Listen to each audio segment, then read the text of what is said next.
Missing someone. Love with all your heart. Missing someone. Love with heart. So my dream has always been to have hair like this color, but I've been coloring it for so long, I'm sure it would take forever. That's a lot of hair. I know, I have ton of hair. So this is like, if I could get something that had maybe a root, a darker root, so that if my gray grew in, it would be kind of like that. I don't know if that's possible. So my color is naturally dark brown, really dark brown. My dad has blonde hair, so I get a little lighter. And so I've been coloring it forever, had a lot of highlights, and then I just started, the last 2 times I colored, I did a Madison Reed box myself, but otherwise I go to the salon. And Did you just do it on the top? Or you did it everywhere? I think I just did it on the top. Yeah, seems like you Like just maybe did. Yeah, this much. Seems like you just did it on the top. So this much is probably me, and the rest is probably the salon. Yeah, I'd probably do a combo of like getting the highlights in, but then doing some demi in the pieces that are a little bit more white here. I could do some demi, but like also just like highlight it. And then we'll see how light your highlights get, and then go from there. Do you think that is ever possible? In the future, yeah, not today. Yeah, for sure. Yeah, eventually, yeah, you can get there eventually. It's just, I can't say when, because I don't know how light your hair is gonna get. Right. But yeah, eventually when you stop doing your permanent color, and that is able to kind of get lighter, then we can do this color. Yeah, so eventually we could do that, but it'll take time. Like it might take you a year or 2 to get there. Okay.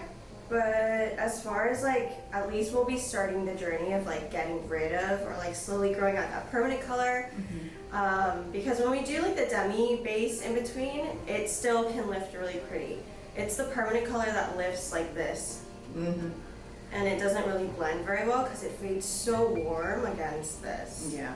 And then just as blonde as possible, or you want to keep dimension? I think I want to go with your recommendation since you're the expert. So ideally I'd like to get to a blonde that sort of a gray can kind of grow into. Okay, so then let's do something that would kind of like match the lightness of your gray. It seems like it's a little bit lighter in the front, not like chunky light, but like just a heavier weave. So we can do a heavier weave towards the front, a little bit more dimensional towards the back. And then try to also just make the ends a little bit lighter, because generally that looks best with this type of color and when it grows out and fades. And then go from there. And then once you see the tone of what this lifts to, then you can decide if you just want to maintain that blend or go lighter. Because once that kind of gets to its lightest, we're gonna have to maintain that until it kind of grows out. Sure. Yeah. So that your hair stays fine and healthy. Okay. Yeah. Hi guys, welcome back to my channel. So as you can see in the consultation, this is a brand new client who is wanting to do more of a gray blending look that eventually will kind of have some blonde blending in with her gray. She wants to stop doing some base color that gives her a really harsh grow out, because she has a lot of white around her hairline, and you saw the areas where she pointed out that just really bug her. But in the back here you can see she does have a lot of dark. It's more peppery in the back than it is in the front, so we're going to be doing a blend where it is a little bit more dimensional in the back and then gets lighter towards the front. And then we're going to be adding in some tip outs as well. And then also, if you're wondering why I look like this, I filmed this back on Halloween. So I was dressed up as Wednesday for Halloween at the salon. So that's why I'm wearing a wig and I am wearing this outfit.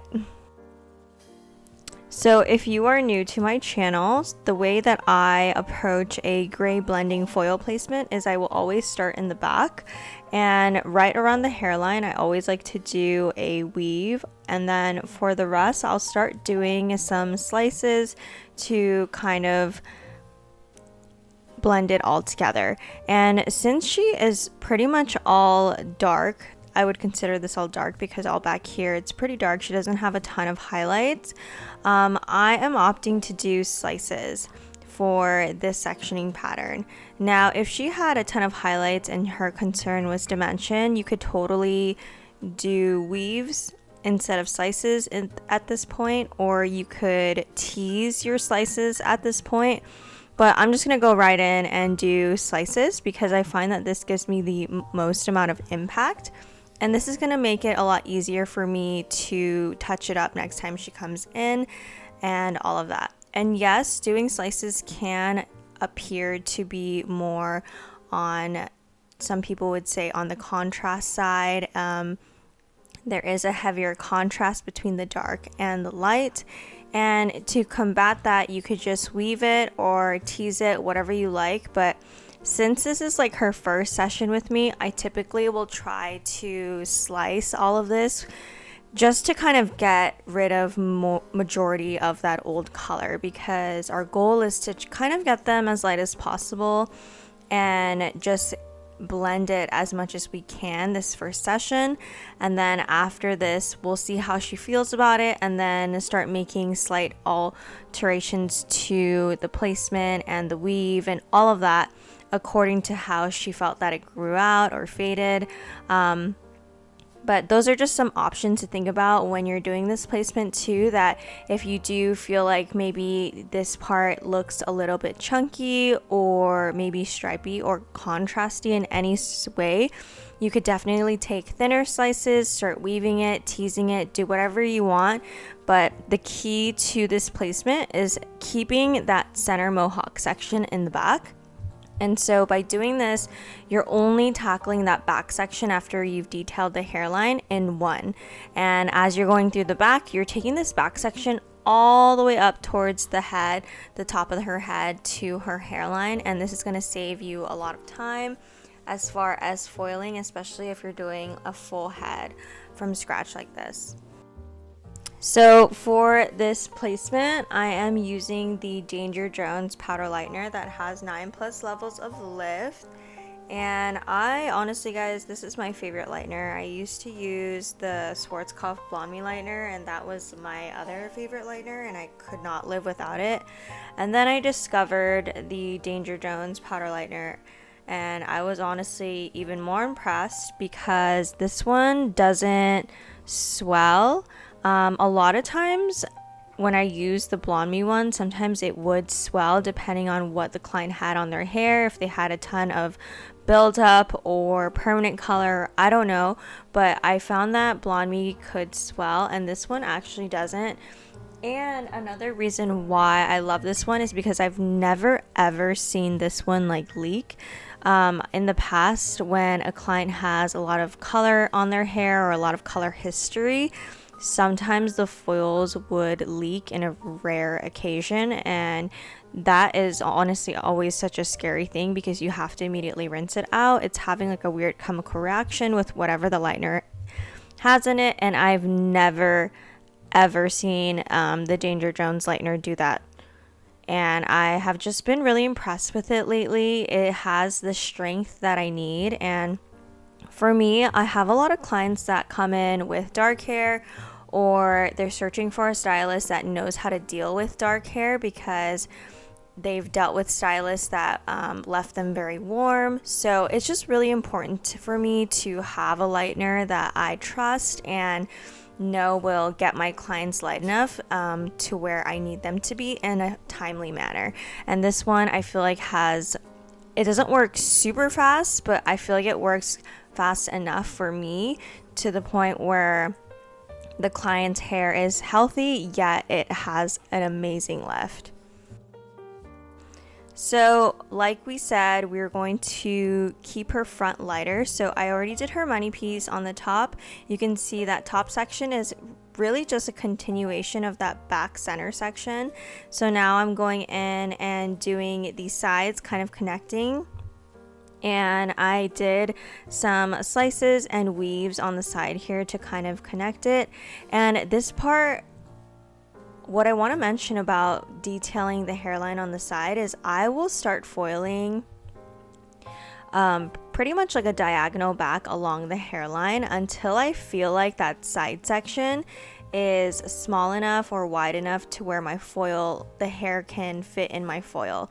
So if I feel like the client's head on the side here, the section looks a little too wide, I will continue to do those diagonal backs right behind the hairline until I find that that section will fit in my foil without having the lightener like seep through or bleed throughout the ends. So after I've done that, I will do a foil above the ear. I did a detail hairline. So a detail hairline for me would be like a weave. And then I'm going to continue just my slices that I normally do all the way up. And these I'm pretty much leaving like, I would say like a 1/4 inch in between, because we don't want to make it too solid, but again, we do want to break it up enough. And then once that's all done, I'm going in and adding cotton throughout her hair because I just want to make sure that nothing bleeds or anything like that or slips. So it's just like for extra insurance in certain areas. And then I do separate the hair down the middle. So the hair in between the foils I separated to the sides because I'm going to be adding some tip outs. But before I add the tip outs, I'm going in with a demi gloss toner. So I'm using the Danger Jones gloss toner for this. And what this is going to do is it's going to pretty much sheerly cover her gray. So when we were doing the consultation, I noticed that her hairline had a lot of white hair.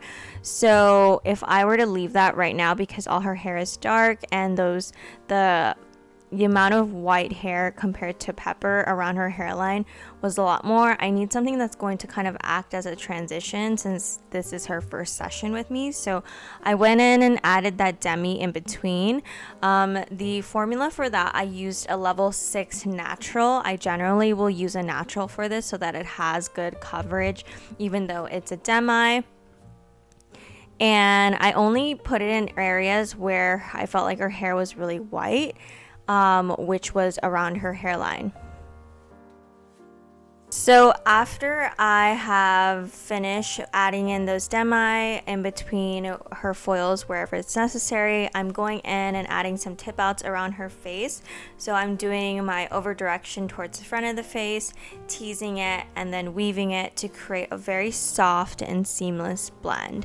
And I love adding tip outs, even if it's just like a couple in the front whenever you're done doing a full application like this, because it just really elevates the look and ties everything together, makes everything look extremely blended and melty when the ends are just ever so slightly lighter.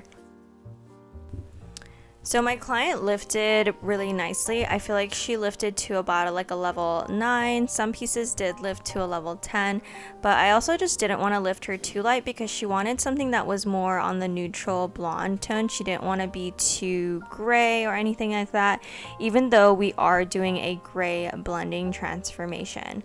And then side note, I do want to mention that I know we did the demi in between her foils today, and that the reason why I did that is because doing a transformation like this from being mostly dark to having highlights and with the percentage of gray that she had, it would have looked weird if we didn't do it.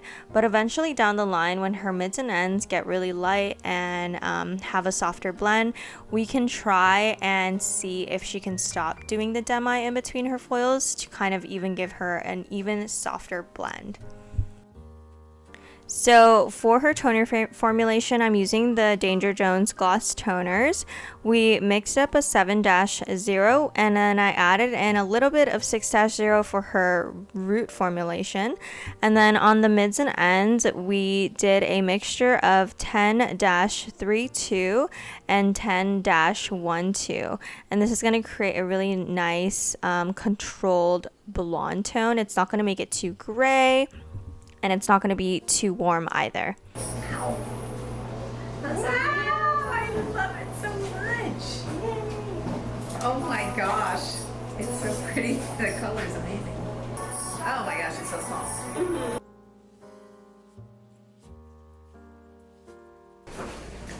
Oh my gosh, I can't believe it. It's so pretty. Yay! Wow, you're like magical. I love the curl. It's So amazing. good. This length looks so much better on you. It does. I agree. Oh my gosh. Blend is everything too. Unbelievable. Wow. Right it. Alrighty guys, so here is the end result. We were so happy with it. I feel like it blends really well with her gray pattern. It looks so much more dimensional in the back, and then that little graduation, how it gets a little bit lighter towards the front, is just so pretty. So one of the things that I do want to mention too is we're going to see how this grows out, how this fades, and how she feels about the highlights and the blend and everything, and if we even have to do that demi blend in between her highlights next time, or if we could just do highlights. But honestly, this is going to fade out really pretty, and I let her know to just try and let this grow out as long as possible before we do her next touch up, to kind of just get the most out of every appointment, because the whole point of gray blending is to make things lower maintenance anyways.